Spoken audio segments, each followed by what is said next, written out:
MotorWeek is made possible by Tire Rack.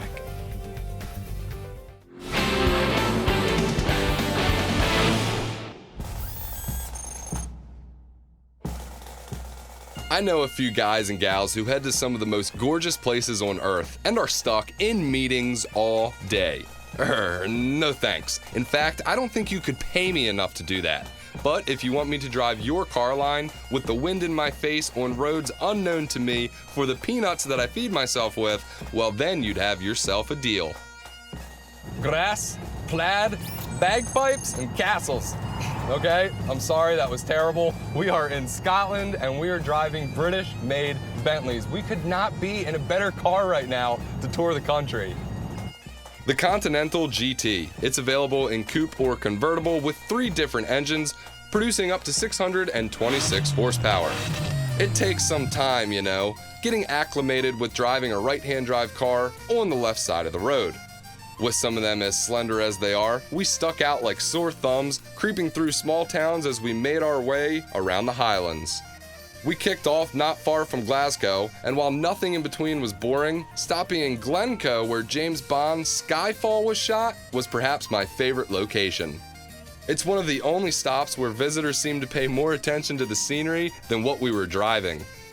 You can draw a Continental with 3 lines, the flowing roof line, the power line off the front wheel arch, and that powerful rear haunch. So the car's got real presence. And what we've done at 16 model year is we've sharpened the appearance of the car, you know, new front bumper, new front fenders, new smaller rad shell. So the car's really hunkered down on the road and looks really purposeful coming towards you.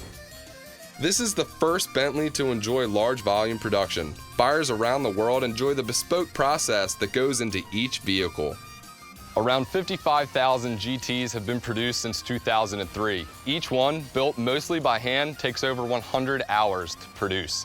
Back in the 1900s, that was not the case whatsoever. They were in very limited production. Luckily for us, we're going to a very special place, and we're going to get to see some of those cars.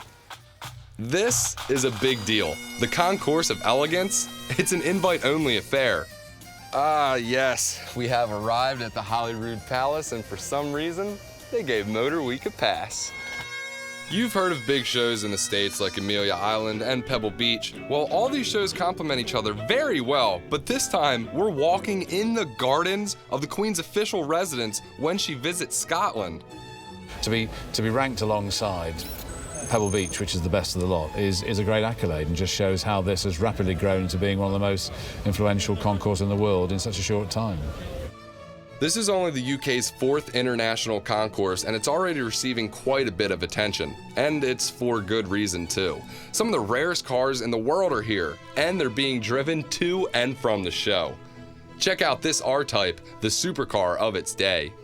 This was the Bugatti Veyron of the 1950s. It would have cost in pounds around £740,000, so more than $1 million. So this was in, supercar territory at the time. And that's why the 218 owners were all extremely well-known individuals. And I also got to see, in person, one of the most well-known Bentleys. Facing threats of the Mercedes compressor in the 24 hours of Le Mans in the early 1900s, Bentley needed more fast. That's when something wild came about. Oh yeah, come check this thing out. This is the Bentley Blower team car.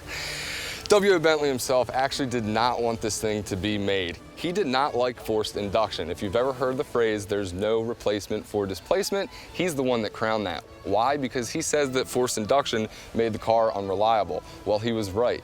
Even though this car was super fast, it did not finish the Le Mans race in 1930. I asked how much this car is worth, and the number I got amounts to priceless. You can bet this one will never leave Bentley's hands. As for many of the other owners at the show, I feel like they have the same feelings about their prized possessions.